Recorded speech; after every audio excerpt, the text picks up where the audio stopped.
capítulo 2.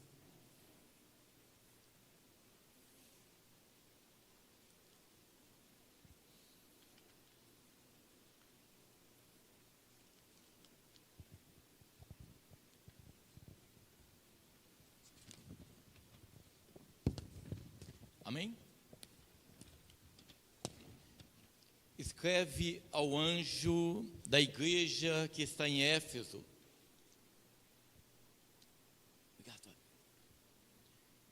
Escreve ao anjo da igreja que está em Éfeso. Isto diz aquele que tem na sua destra as 7 estrelas, que anda no meio dos 7 castiçais de ouro. Eu sei as tuas obras e o teu trabalho e a tua paciência, e que não podes sofrer os maus, e puseste à prova os que dizem ser apóstolos e não o são, e tu os achaste mentiroso. E sofrestes e tem paciência, e trabalhaste pelo meu nome e não te cansaste. Tenho, porém, contra ti que deixaste a tua primeira caridade. Lembra-te, pois, de onde caíste, e arrepende-te, e pratica as primeiras obras. Quando não, brevemente a ti virei, e tirarei do seu lugar o teu castiçal, se não te arrependeres. Tens, porém, isto, que aborrece as obras dos nicolaítas, a quais eu também aborreço. Quem tem ouvidos, ouça o que o Espírito diz às igrejas. Ao que vencer, dar-lhe-ei de comer da árvore da vida, que está no meio do paraíso de Deus. Amém? Senhor nosso Deus e nosso Pai, meu amado Senhor e Salvador Jesus Cristo, mais uma vez, Senhor Jesus, eu entro na Tua presença para glorificar e bendizer o Teu nome. Senhor Jesus, eu sou totalmente dependente de Ti, Pai, e eu peço a Ti, meu amado Deus, que o Senhor venha falar conosco nesta noite. Meu Deus, eu sou um mero instrumento, Pai. Se o Senhor não falar, em vão será, Pai, a mensagem pregada nesta noite. E eu peço a Ti, Senhor, que o Senhor possa direcionar, que o Senhor possa falar com a Tua igreja aquilo que o Senhor quer, Pai amado. Não deixa, Senhor, que venha nada de mim, que eu não venha falar nada, meu Pai, daquilo que muitas vezes eu acho, mas que eu venha falar de acordo com a Tua vontade. Que Teu Espírito Santo, ó Deus amado, possa usar a minha vida, possa usar os meus lábios, ó Pai, para falar com a Tua igreja, no nome de Jesus. Amém, Senhor Jesus. Amém, Senhor.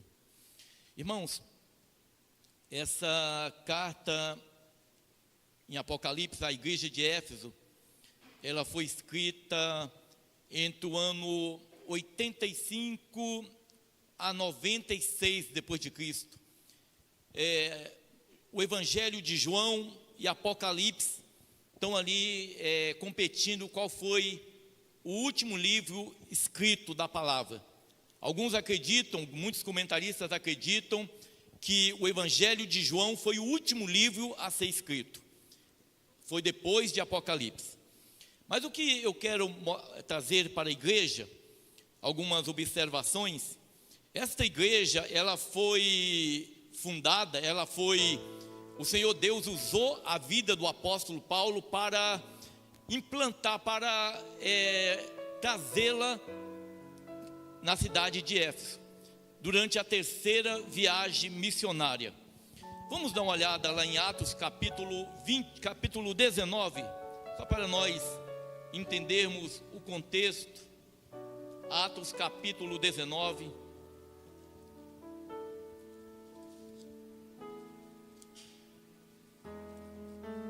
Fico feliz sempre quando vejo o irmão Cláudio, a irmã Silvinha, como todos os irmãos, como o irmão Eduardo, a irmã Luísa também, né? Amém, glória a Deus. Atos capítulo 19, ele vai falar sobre essa 3ª viagem missionária de Paulo, e quando ele vai chegar em Éfeso. Atos capítulo 19 diz assim: E sucedeu que, enquanto Apolo estava em Corinto, Paulo, tendo passado por todas as regiões superiores, chegou a Éfeso e, achando ali alguns discípulos, disse-lhes: recebeste vós já o Espírito Santo quando crestes? E eles disseram-lhe: nós nem ainda ouvimos que haja Espírito Santo. Perguntou-lhes então: em quem sois batizados então? E eles disseram: no batismo de João. Mas Paulo disse: certamente João batizou com o batismo do arrependimento, dizendo ao povo que cresce que após ele havia de vir, isto é, em Cristo Jesus. E os que ouviram foram batizados em nome do Senhor Jesus. E impondo-lhes Paulo as mãos, veio sobre ele o Espírito Santo, e falavam línguas e profetizavam. Estes eram ao todo uns 12 varões, e entrando na sinagoga, falou ousadamente por espaço de 3 meses, disputando e persuadindo-os acerca do reino de Deus. Mas como alguns deles se endurecessem e não obedecessem, falando mal do caminho perante a multidão, retirou-se deles e separou os discípulos, disputando todos os dias na escola de um certo tirano. E durante isso, por espaço de 2 anos, de maneira tal que todos os que habitavam na Ásia ouviram a palavra do Senhor Jesus, tanto judeus como gregos. E Deus, pelas mãos de Paulo, fazia maravilhas extraordinárias, de sorte que até os lenços e aventais se levavam do seu corpo aos enfermos, e as enfermidades fugiam deles, e os espíritos malignos saíam. Aqui está retratando o momento que Paulo chega em Éfeso, e ali vai nascer esta igreja, a igreja dos Efésios. Essa cidade dos Efésios, irmãos, ela tinha uma padroeira, igual aqui no Brasil nós temos uma padroeira também. Lá tinha também uma padroeira. Aqui a padroeira do Brasil é Aparecida. Lá era Diana dos Efésios, 2 espíritos que se apresentam como espíritos femininos. Eu sempre digo que essa entidade, ela muda de nome, ela muda o nome dela, né? Afrodite, Diana dos Efésios, Astarote, mas o espírito é o mesmo. Ele vem agindo e ele tem algumas características. Para os irmãos terem a noção do perigo que é essa ação desse espírito que atua, quando Paulo chega nessa cidade, ele vai ter uma dificuldade, porque muitos vão se levantar contra ele. E o interessante, irmãos, que esse levante de homens, na verdade, quem está se levantando é esse espírito que opera através da vida de homens contra o evangelho. Essa cidade é a cidade de Éfeso, e o culto a essa deusa chamada Diana, assim como o culto a outra deusa chamada Afrodite na cidade de Corinto,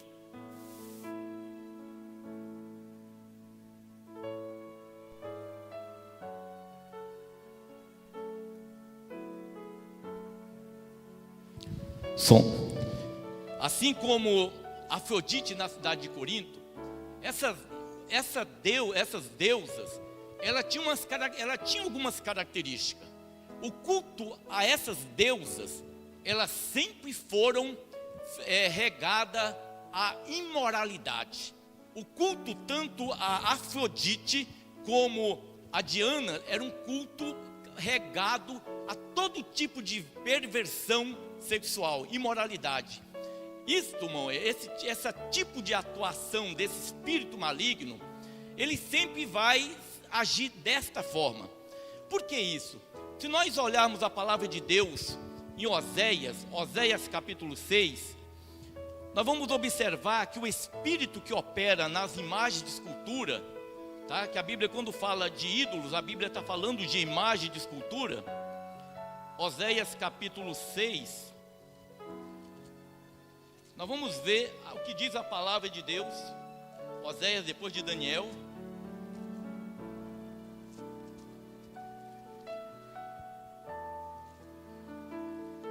Oséias capítulo 4. Olha o que diz a Escritura, a palavra de Deus. Versículo 12. Oséias 4:12. É interessante isso aqui para os irmãos atentarem na palavra. O meu povo consulta a sua madeira. O povo consulta, o Senhor Deus falando. O meu povo consulta a sua madeira. Eles se dirigem diante de uma madeira. Assim como muitos, por exemplo, eles prostram diante de uma imagem de escultura e eles conversam com a imagem de escultura. E pede, e chama, e tem aquela imagem como Deus da vida deles. E aí a palavra do Senhor diz assim: e a sua vara lhe responde. Eles consultam e ela responde. Por quê?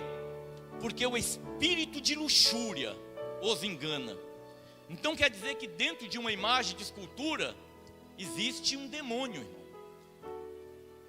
Todo lugar onde tem imagem de escultura tem demônios. Eu vou mostrar isso também na palavra do Senhor. O espírito de luxúria não está falando de luxo. O espírito de luxúria é um espírito de moralidade.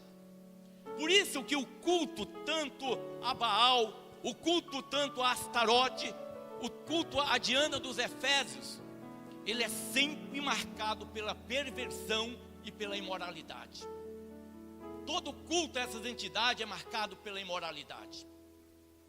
Quando a gente olha o Brasil é um país marcado pela sensualidade. Quem que é o protetor, quem que é o padroeiro que cuida desse, que protege esse país? É o mesmo padroeiro, é a mesma protetora que protegia a cidade de Corinto e a cidade de Éfeso. Olha lá em 1 Coríntios,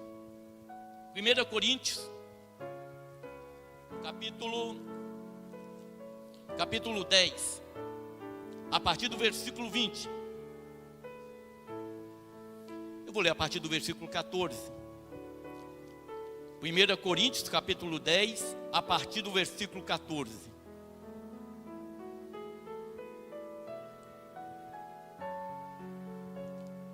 Portanto, meus amados, fugi da idolatria. A palavra do Senhor está falando. Fugi da idolatria. Falo como a entendidos. Julgai vós mesmos o que digo. Porventura, o cálice de bênção que abençoamos não é a comunhão do sangue de Cristo? O pão que partimos não é, porventura, a comunhão do corpo de Cristo? Porque nós, sendo muitos, somos um só pão e um só corpo, porque todos participamos do mesmo pão. Veja Israel segundo a carne.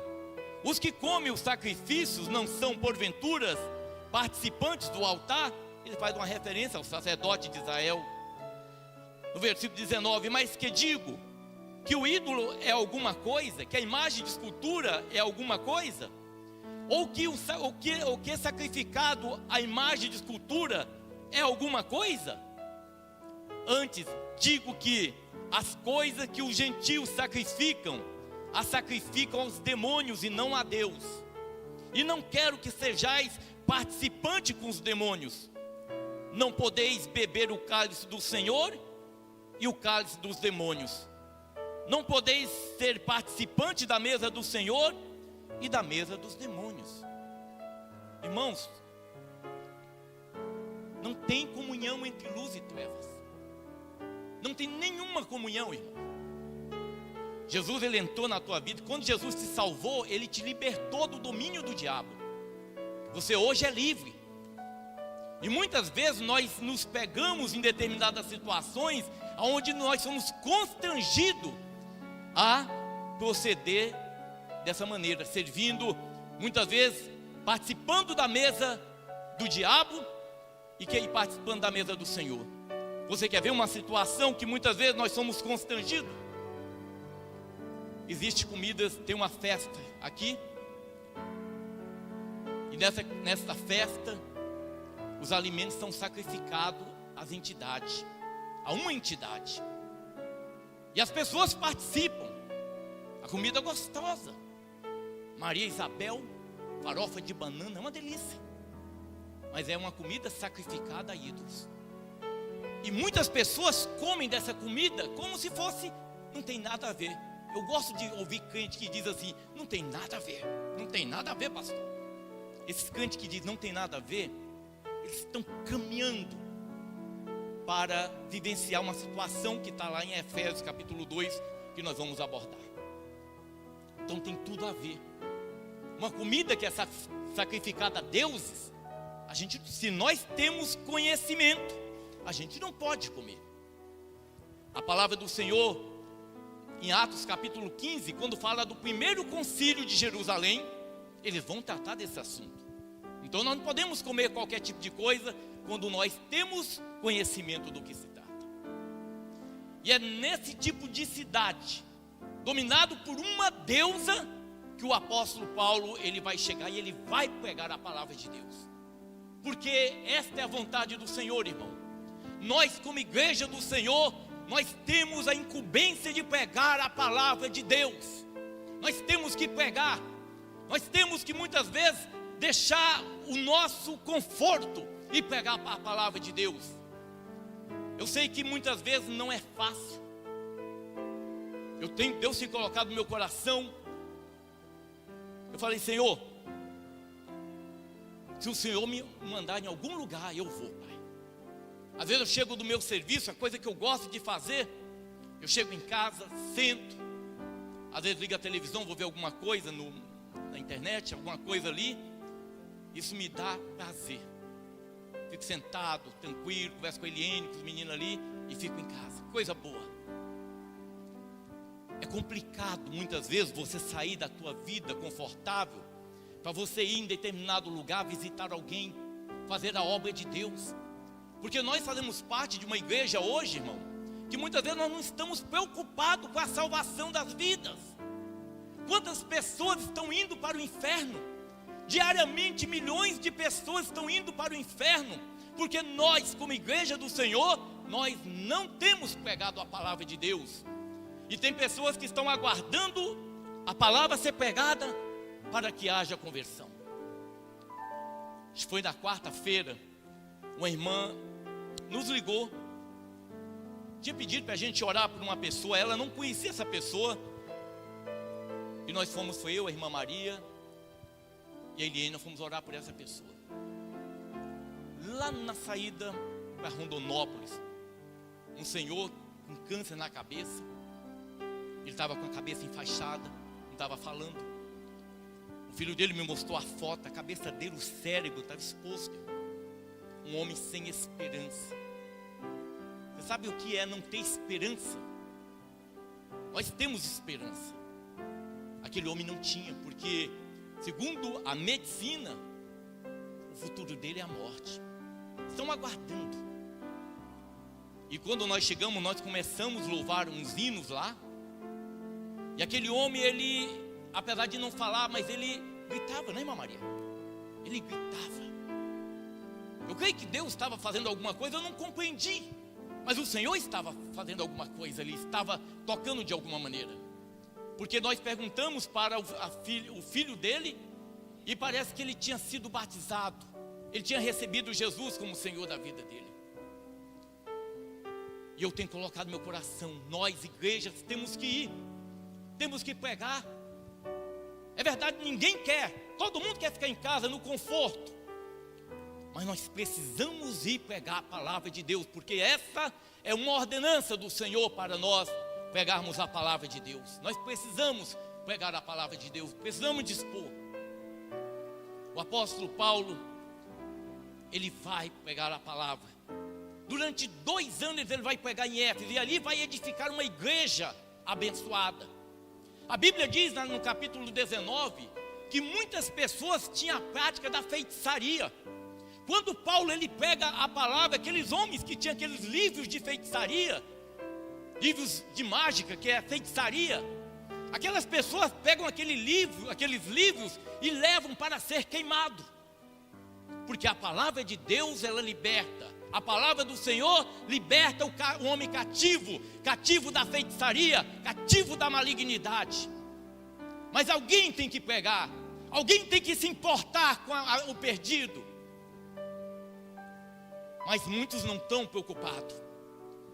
E assim vai nascer essa igreja, uma igreja abençoada, uma igreja cheia da presença do Senhor.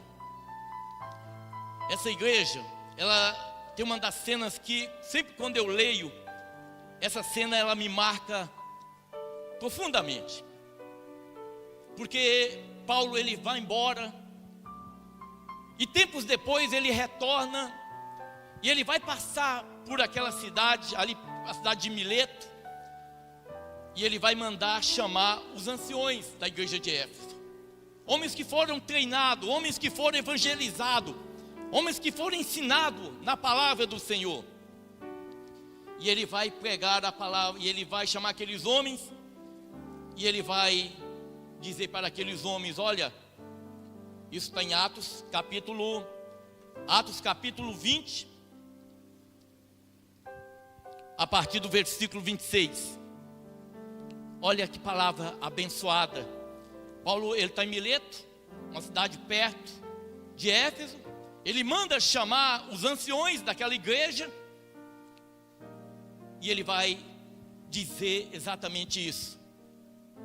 Atos capítulo 20, versículo 26. E aí eu imagino ali ele falando, os anciões daquela igreja todos atentos à palavra daquele pastor. Ele diz assim: portanto, no dia de hoje, vos protesto que estou limpo do sangue de todos, porque nunca deixei de vos anunciar todo o conselho de Deus. Olhai, pois, por vós e por todo o rebanho sobre que o Espírito Santo vos constituiu bispo, para apacentardes a igreja de Deus, que ele resgatou com seu próprio sangue. Porque eu sei isto, que depois da minha partida, olha só, irmão, porque eu sei isto, que depois da minha partida entrarão no meio de vós lobos cruéis, que não perdoarão rebanhos. Nós estamos vendo isso claramente no dia de hoje. E que dentre vós mesmos se levantarão homens que falarão coisas perversas, para atraírem os discípulos após si. Portanto, vigiai, lembrando-vos de que durante 3 anos não cessei noite e dia de admoestar com lágrimas a cada um de vós. Agora, pois, irmãos, encomendo-vos a Deus e a palavra da sua graça, a Ele, que é poderoso para edificar e dar herança entre todos os santificados. De ninguém cobicei a prata, nem o ouro, nem a veste. Paulo não cobiçou de ninguém, irmão. O dinheiro não era foco no ministério de Paulo. O material não era foco no ministério de Paulo. A Bíblia lá em 2 Pedro diz que uma das características dos falsos profetas é que eles vão tomar o teu dinheiro, irmão. Eles vão olhar para vocês e vão fazer de vocês negócio. Vão pegar o teu dinheiro, porque eles não têm compromisso com a vida de ninguém. Eles têm compromisso com o material. 2 Pedro capítulo 2, vocês vão ler isso aí. Vós mesmos sabeis que para onde me era necessário, vós mesmos sabeis que para o que me era necessário, a mim e aos que estão comigo, estas mãos me serviram. Paulo, ele fabricava tendas. Ele não dependia do dinheiro dos irmãos, ele trabalhava. Tenho-vos mostrado em tudo que, trabalhando assim, é necessário auxiliar os enfermos e recordar a palavra do Senhor Jesus, que disse: mais bem-aventurada coisa é dar do que receber. E havendo dito isso, pôs-se de joelho e orou com todos eles. E levantou-se um grande pranto entre todos, e lançaram-se ao pescoço de Paulo e o beijaram, porque ele sabia que era a última vez que estavam vendo Paulo. Dentro da igreja, muitas vezes a gente é dessa maneira. A gente está com o irmão, a gente sabe que vai ser a última vez que nós vamos vê-los. Alguns irmãos partem e eu sei que nunca mais eu vou vê-los na minha vida. E esses homens sabiam que nunca mais eles iriam ver o rosto desse pastor amado, Paulo, homem valoroso. Passaram talvez 40 anos. Paulo morreu. Um outro pastor dessa igreja, valoroso, Timóteo, talvez havia morrido também. E talvez agora o pastor João tinha saído da ilha de Pátimos, tinha voltado e foi pastor dessa igreja. Imagina, irmão, uma igreja tendo como pastor Paulo, Timóteo e o apóstolo João. Olha que igreja abençoada. Mas quando João estava na ilha de Pátimos, o Senhor Deus falou com ele e trouxe revelações. E o Senhor vai falar a respeito da igreja de Éfeso. E o Senhor diz assim, como eu li: escreve ao anjo da igreja que está em Éfeso. Veja só, irmão, é uma carta dirigida ao anjo que está na igreja. É uma carta personalizada. É uma carta direcionada para uma pessoa, para uma igreja. E ele diz assim: isso diz aquele que tem na sua destra as 7 estrelas e que anda no meio dos 7 castiçais. O Senhor Jesus, em Apocalipse capítulo 1, no versículo 12, olha o que ele diz: e virei-me para ver quem falava comigo, João, no Apocalipse 1, 12, e virando-me, vi 7 castiçais de ouro, e no meio dos 7 castiçais, um semelhante ao Filho do Homem, vestido até os pés de uma veste comprida e cingido pelo peito com um cinto de ouro. Os 7 castiçais significa as 7 igrejas. As 7 estrelas seria os pastores dessa igreja. Mas essa carta aqui é direcionada para uma igreja em particular, para a igreja de Éfeso. E ele diz assim: eu sei as tuas obras. O Senhor diz assim para nós como igreja: Helder, eu sei as tuas obras. Maria, eu sei as tuas obras. Mateus, eu sei as tuas obras. Laura, Olívia, eu sei as tuas obras. Irmãos, o Senhor nos conhece por dentro. O Senhor nos conhece por dentro, irmãos. Muitas vezes eu vejo pessoas aí vivendo uma vida totalmente contrária à palavra de Deus, mas no dia da ceia, eles vão e tomam a ceia sem nenhuma preocupação. Eu sempre digo que essas pessoas, a teologia, o evangelho pregado nesses lugares como este, está em desacordo com a palavra de Deus. Porque quando nós conhecemos a palavra do Senhor, eu particularmente, eu falo por mim, eu tenho medo de ceiar. Porque eu sei que a Bíblia diz, né, que aquele que come e bebe indignamente, come e bebe para a sua própria condenação, não discernindo o corpo de Cristo. Então nós sabemos da responsabilidade de participar da ceia. Eu não posso participar de qualquer maneira da ceia. O Senhor Deus, Ele me conhece. Os irmãos me conhecem relativamente, mas o Senhor conhece a cada um de nós por dentro. E muita gente, irmão, muitos que estão na igreja são um fracasso, porque não tem vida com Deus. E quando eu digo que são um fracasso, porque são derrotados na oração, porque a Bíblia diz, olha no Salmo 102, eu li aqui ontem, Salmo 102. Salmo 102, abre a tua Bíblia no Salmo 102.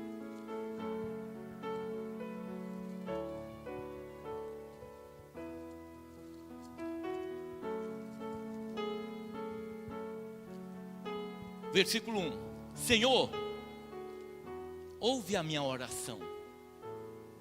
Senhor, ouve a minha oração e chegue a ti o meu clamor. Ele não está dizendo que vai ouvir a oração.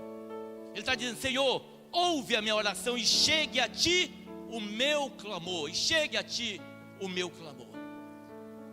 Muitas pessoas, irmãos, a oração dela não chega diante do Senhor, porque não há verdade.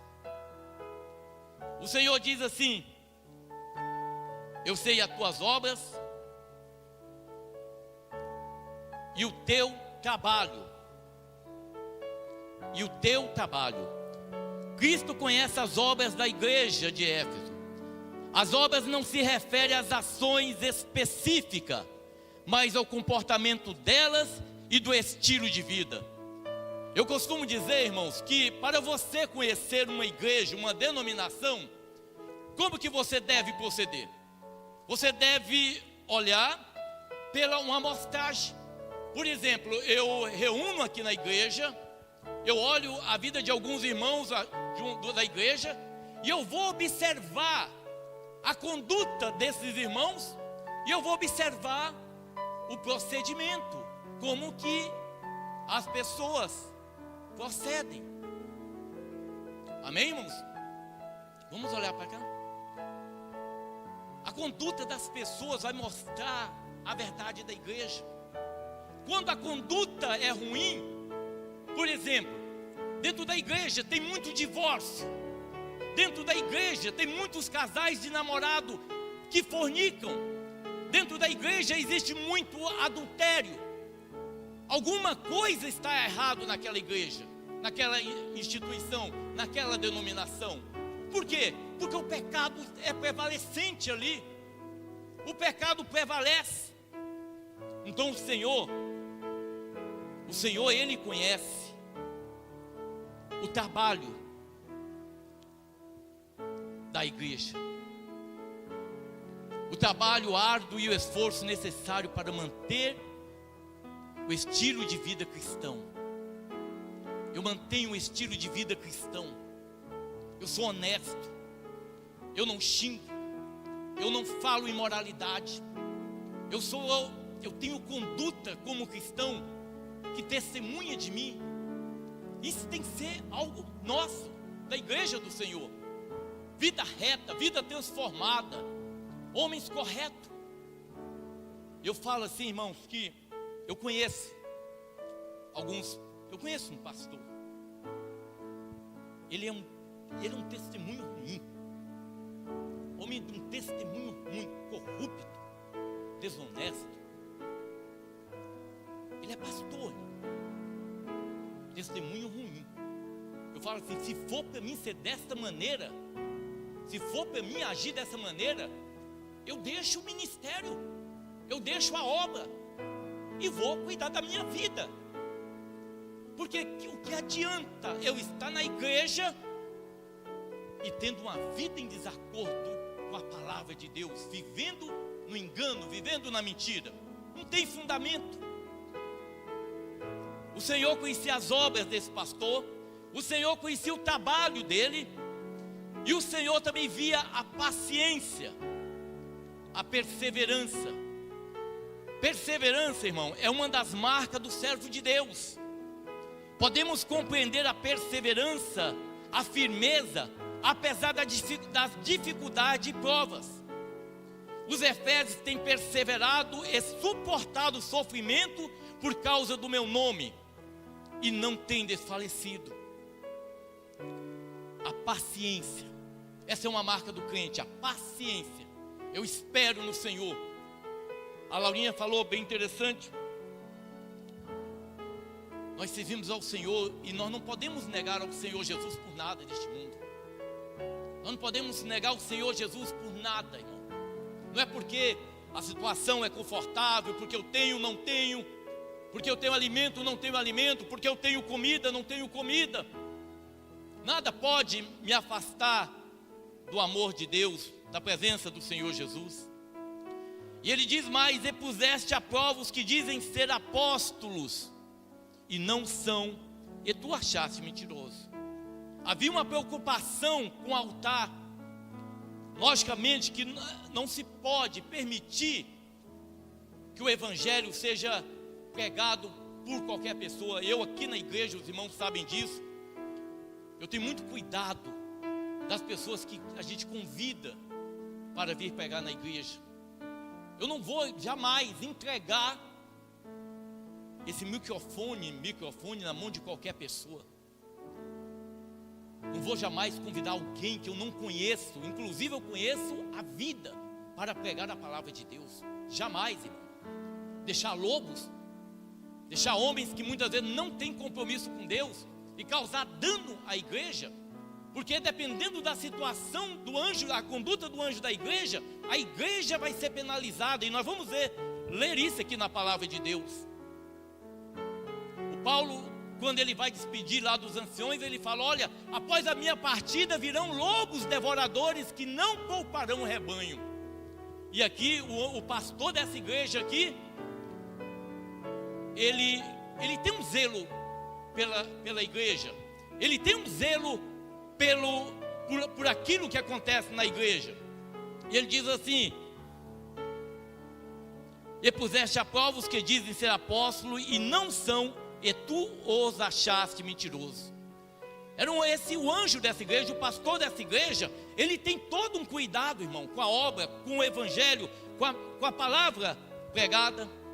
E ele diz também assim: e sofreste e tem paciência, e trabalhaste pelo meu nome e não te cansaste. E sofreste sofrimento. Eu fico vendo hoje o privilégio que nós temos hoje de poder pregar a palavra, de estar aqui anunciando a palavra por enquanto, sem que ninguém venha por enquanto nos processar, venha nos querer prender, por enquanto. Eu sei que brevemente isso vai mudar. Houve um teste no período da pandemia, falou: fecha as igrejas. Fechou tudo que é igreja. E ninguém queria ir para a igreja, todos nós com medo. Então no dia que falar, acabou, fecha as igrejas, acabou, irmão, vai acabar. Ou alguém estaria disposto a ir para a cadeia, ser preso? Será que alguém vai querer abrir mão do teu conforto, do teu bem-estar, para ir para uma cadeia, para pregar o evangelho? Mas aí o Senhor vai falar alguma coisa para esse pastor. O Senhor viu virtudes nele, viu N qualidades nele, um zelo pela doutrina, um zelo pela igreja. Mas o Senhor diz assim no versículo 4: tenho porém contra ti que deixaste o primeiro amor. Você deixou o primeiro amor. Qual que é o primeiro amor, irmão? O primeiro amor é Jesus. Você lembra quando você se converteu, ou algum irmão que se converteu recentemente, que Jesus ele era tudo para nós, que a alegria nossa era falar de Jesus, que quando nós chegávamos num determinado lugar, a gente não queria falar de outra coisa se não fosse Jesus, e nós falávamos de Jesus, e nós pregávamos Jesus, e nós não media circunstância para anunciar o Senhor Jesus, irmão.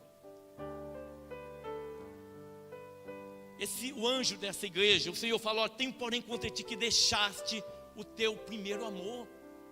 Você deixou o primeiro amor. Você tem zelo pela igreja, você tem zelo pela doutrina, mas a essência, o primeiro amor, talvez agora para o anjo dessa igreja, a teologia, a igreja enquanto instituição, o zelo ocupou o lugar primordial, porque o principal da igreja do Senhor é Jesus, irmão. É Jesus, ele é o principal. Ele é a razão única de nós estarmos aqui. Você não está aqui porque você está precisando de um milagre. Você não está aqui porque você precisa de dinheiro. Você está aqui porque eu creio, porque você quer Jesus. Você quer fazer a vontade do Senhor. Essa é a razão de estarmos aqui. O anjo dessa igreja, talvez ele perdeu isso. Vou dizer uma coisa para a igreja, uma coisa que me incomoda, e eu estou orando. Às vezes, antigamente eu louvava, e eu louvava em lágrimas. Tempos atrás eu pregava, e eu pregava em lágrimas. E muitas vezes eu tenho pregado, e não tenho lágrimas. Muitas vezes eu tenho louvado, e as lágrimas sumiram. Isso tem me incomodado, irmão. E eu falo, Senhor Jesus, o que está acontecendo, Senhor Jesus? O que está acontecendo? Será que o Evangelho se tornou tão comum que não afugenta, que não aquece meu coração? Será que o Evangelho se tornou algo tão comum que já não me leva a minha alma a fumegar? A gente tem que muitas vezes buscar em Deus, Senhor, meu coração precisa se aquecer pela Tua presença, pela Tua palavra. Mas muitas vezes nós vamos acostumando com a vida cristã. Às vezes a gente vai acostumando, já não tem mais aquele ânimo, aquela alegria para servir ao Senhor. Mas o Senhor fala algumas coisas interessantes. Primeiro ele diz assim, lembra-te. Ele quer que nós como igreja, que nós tragamos a nossa mente. Por que nós deixamos o primeiro amor? Porque ninguém perde o primeiro amor, irmão, da noite para o dia. Ninguém perde a comunhão com Deus da noite para o dia. É um processo. É um processo que você vai perdendo essa comunhão com o Senhor. Por exemplo, a oração. A igreja é convocada para orar, mas o irmão nunca ele nunca está disposto a orar. Quando eu convoco a igreja para orar de madrugada, 5 horas da manhã, irmão, é uma batalha que eu estou convocando a igreja para nós orarmos contra Satanás. Mas muitas vezes tem alguns irmãos, eu imagino, tá? Eu estou imaginando, talvez esteja equivocado nisso que eu estou falando. Tem alguns irmãos que são como os Danitas. Você sabe quem são os Danitas, da tribo de Dan? Ia ter uma batalha. Israel, as 12 tribos iam para essa batalha. E a tribo de Dan, ela iria vir pelo mar para poder atacar o inimigo. Mas a tribo de Dan, ela se reteve. Ela não participou da batalha. Irmãos, quando nós convocamos a igreja para orar e alguns irmãos não participam, talvez aqui todos estejam participando, é como se ele tivesse agido como os Danitas. A batalha sendo travada, a guerra sendo travada, mas o irmão não é capaz de levantar 5 horas da manhã para orar. Não é capaz de levantar para orar. Sabe outra coisa que leva à queda também, irmãos? Deixar de congregar. Olha o que diz Hebreus capítulo 10. Abre a tua Bíblia, Hebreus capítulo 10.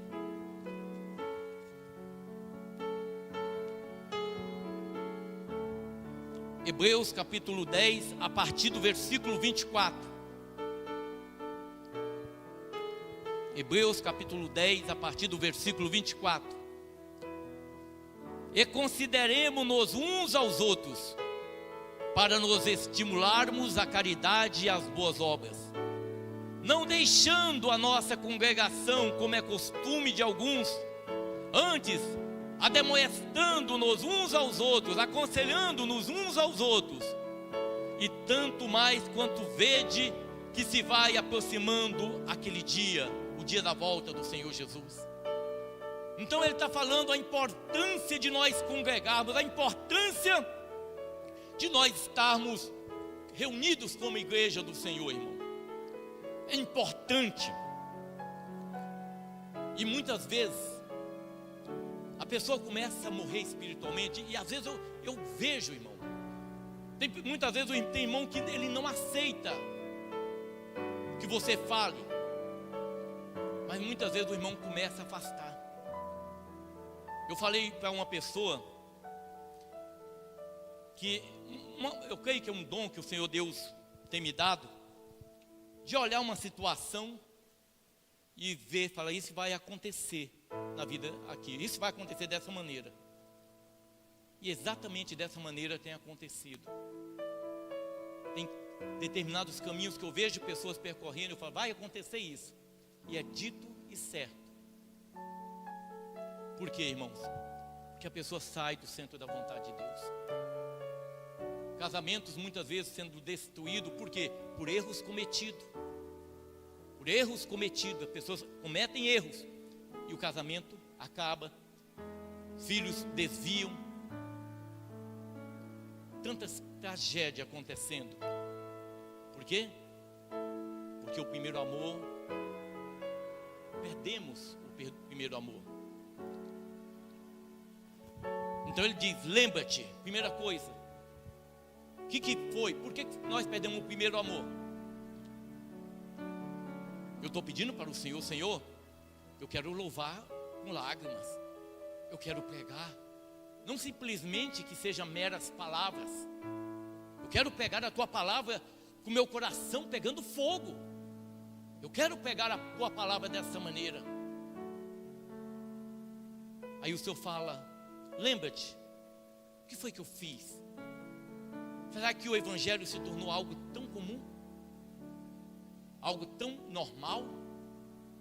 Será que eu preciso buscar mais o Senhor? Ter uma comunhão maior para com Deus?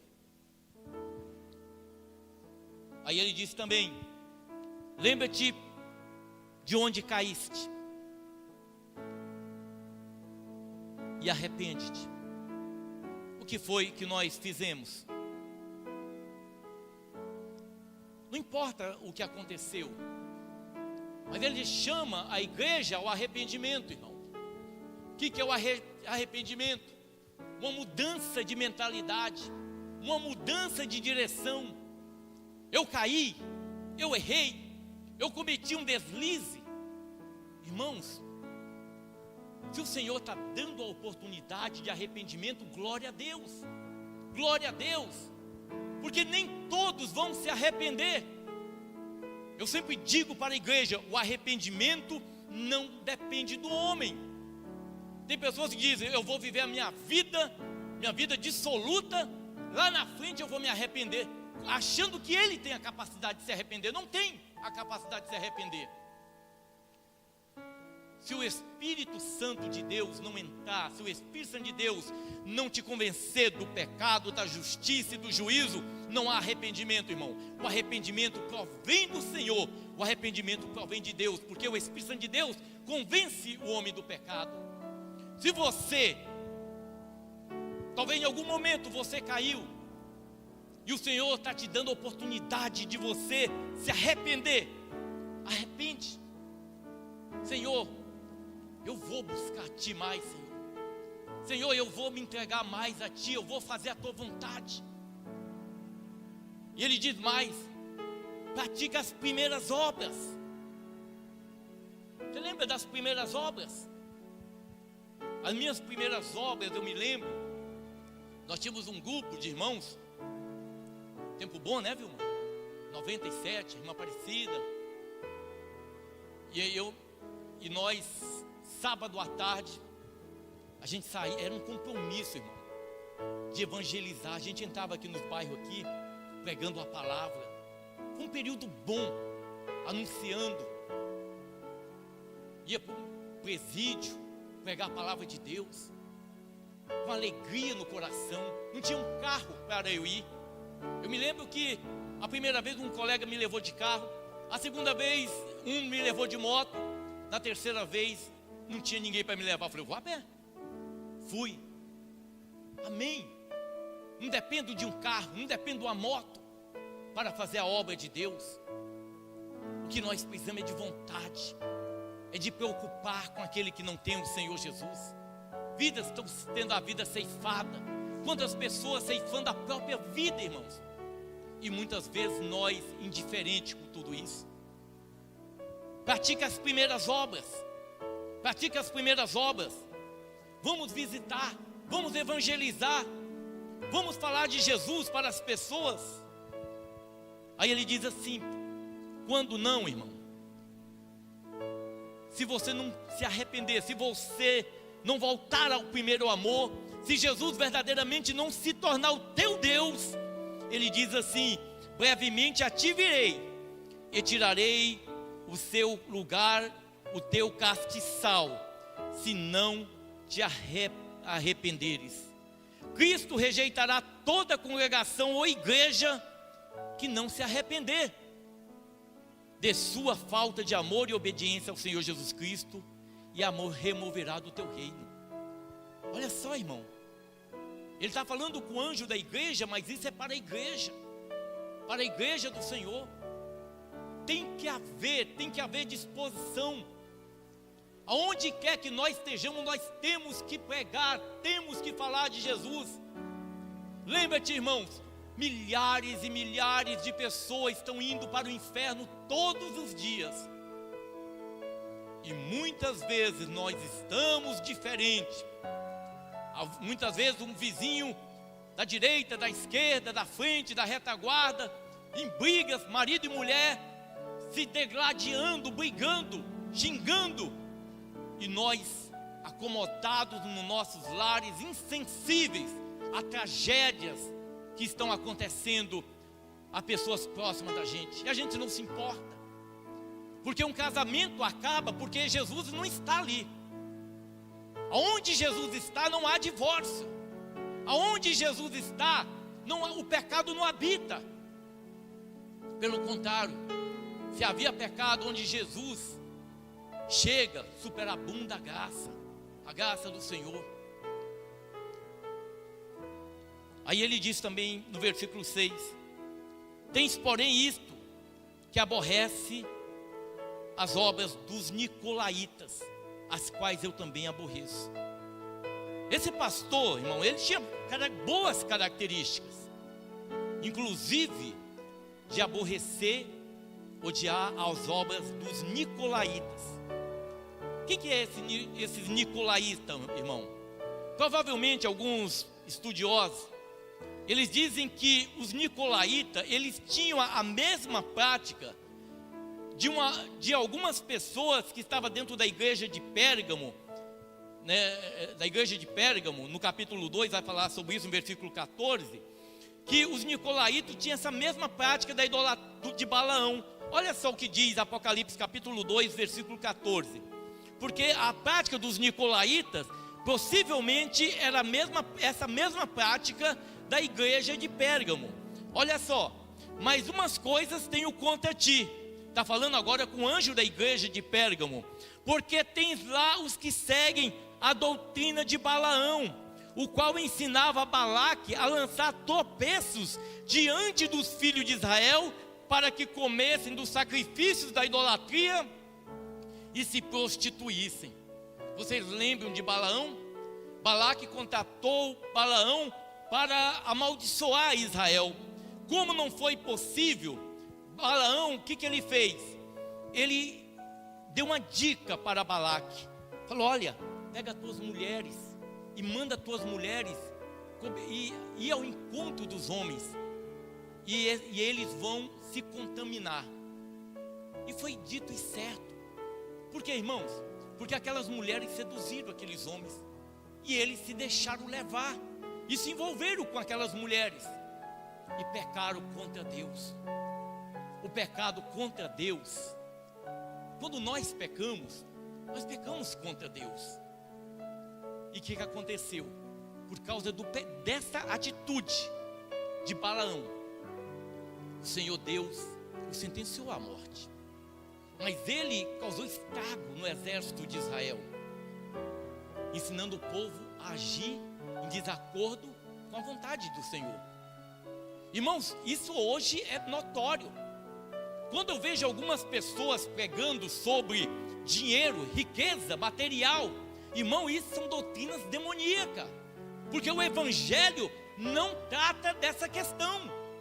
Mas eles pregam sobre o material, eles são cobiçosos, eles são malignos. Essa doutrina dos nicolaítas, elas são travestidas, elas mudam de nomes, mas ela é muito presente. E o Senhor diz que Ele odeia não os nicolaítas, mas a prática dos nicolaítas. A prática. O Senhor Deus, Ele não odeia o adúltero, mas Ele odeia a prática do adultério, a prática da homossexualidade. Ele não odeia o homossexual, mas ele odeia a prática da homossexualidade. Porque o adúltero, ele pode se converter a Jesus. O homossexual pode se converter a Jesus, ser transformado. Deus pode mudar a vida dessas pessoas. Muitas pessoas, muitos adúlteros, muitos homossexuais precisam de nós ir pregarmos a palavra e falar de Jesus para essas pessoas. E quando Jesus é pregado, há transformação, há mudança. E por fim, o Senhor no versículo 7, Jesus fala assim: quem tem ouvidos, ouça o que o Espírito diz às igrejas. Aí ele fala, olha, ao que vencer. Ele está falando de alguém que começou uma caminhada e chegou ao final. Tem que vencer. Ao que vencer, olha o que ele vai dar, irmão.